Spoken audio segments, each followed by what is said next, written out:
Here are the biggest Mac game announcements from WWDC 2025.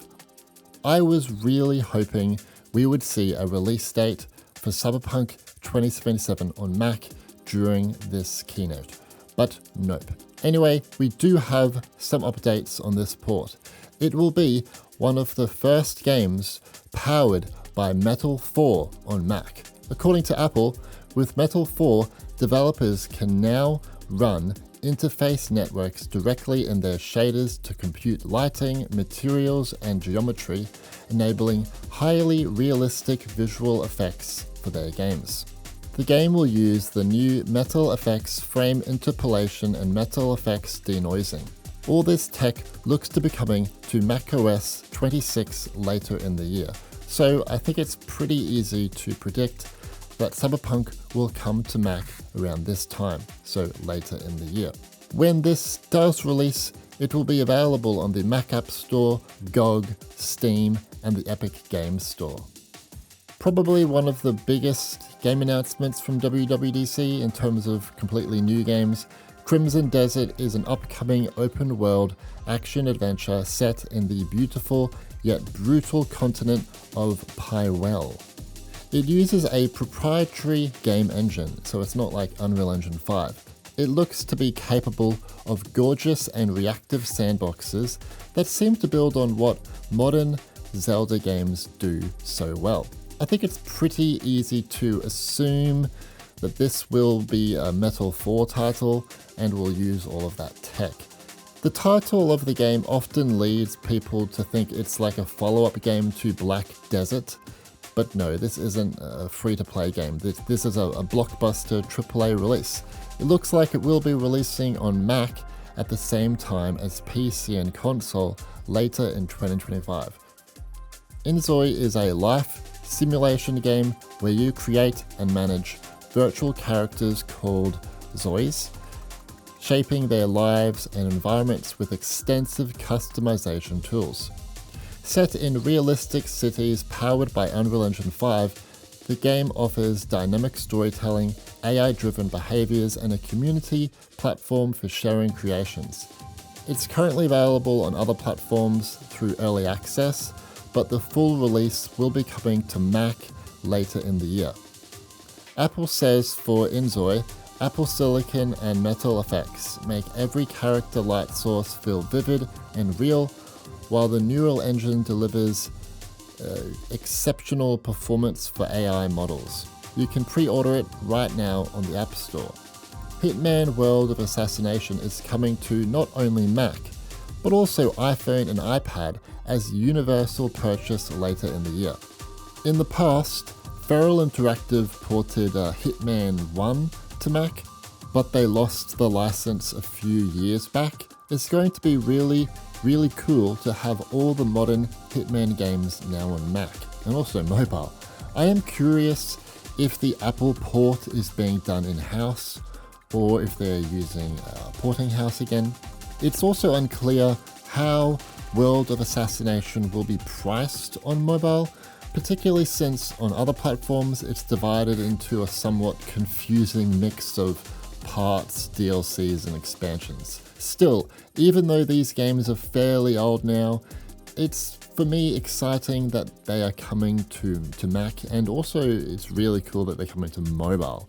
These games are not actually that demanding either, like they run pretty well on crossover, so it makes sense why a mobile port is possible, and I really think they will shine on Mac.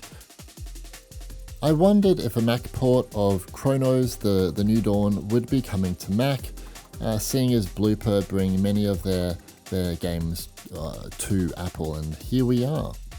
Cronos the New Dawn is a third-person survival horror game where time is your deadliest weapon and your worst enemy. Survive a brutal future, dive back in time, and stop nightmarish creatures from merging into unstoppable abominations. The game will use Unreal Engine 5, and I hope by the time it releases, Apple and Epic have improved the state of this engine.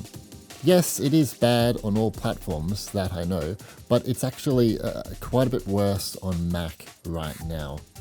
I'm not gonna lie, this is probably my favorite game on this list. It looks freaking sick. I'm really into these type of games, and I'm gonna be playing the heck out of this one. So I am like really excited.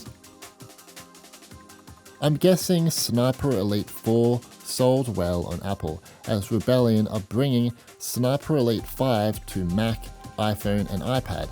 This one is releasing on Apple in Q1 2026, so it's quite a while away, which is a little bit disappointing. Sniper Elite 5 is a thrilling entry in the award-winning series featuring unmatched sniping, tactical third-person combat and the iconic X-ray kill cam across detailed real-world maps with a really good traversal system.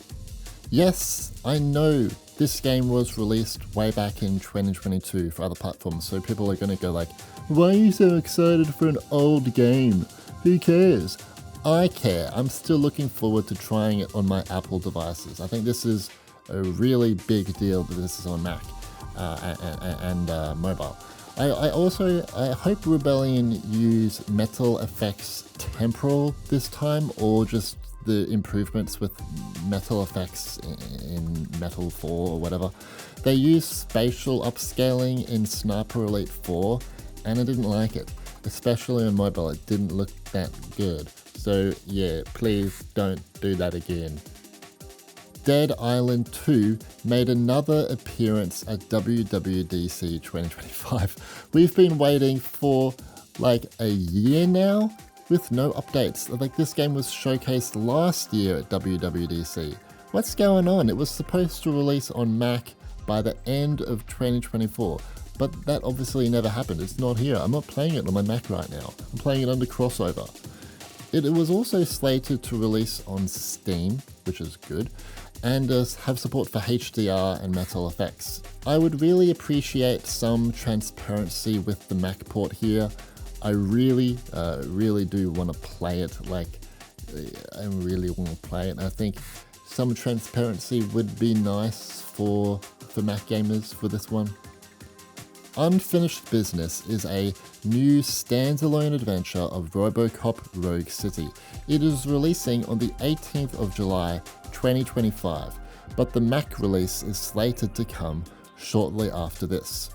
The port of the base game or the original game on Mac has its issues with performance, and much of this is due to how Unreal Engine 5 is on Mac. Teon have improved it a bit since launch, but it will be interesting to see if this upcoming port of the standalone adventure is better or has the same issues. I presume it will probably be the same.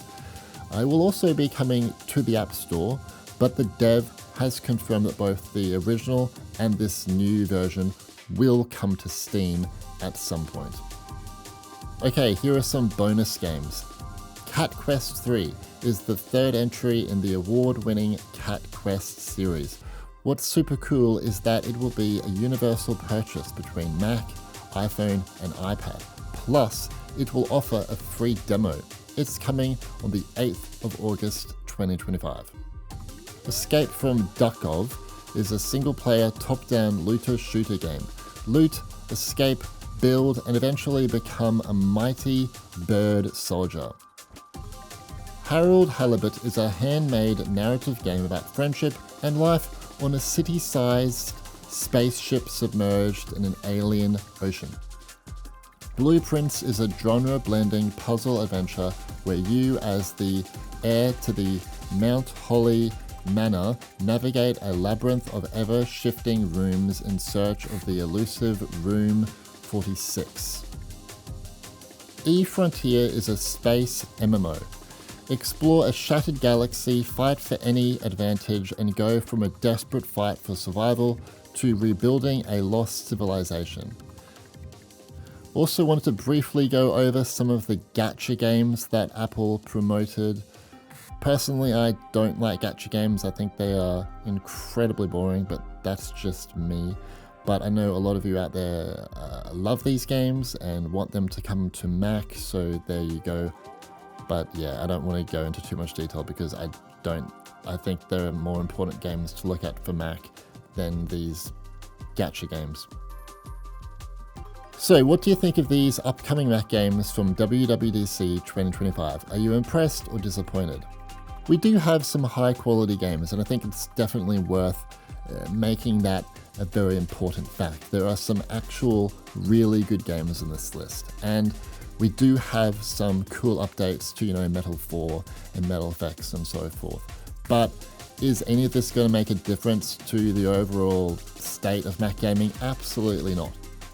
I would have loved to see some much bigger games announced, like Resident Evil Requiem, Death Stranding 2, FBC Firebreak, maybe The Witcher 3 or The Witcher 4, Subnautica 2, Borderlands 4, and there are so many others that I could mention. It could go on forever. Also, why didn't Apple mention the upcoming Subnautica mobile port from PlayDigis? This is one of the biggest mobile releases to date and is so much more impactful than showing all of those Gatcha games that they always show. This is Mac gaming for you. I really don't think it will ever be mainstream. After covering it for 10 plus years, I've decided just to go along for the ride and enjoy when developers bring games to the platform.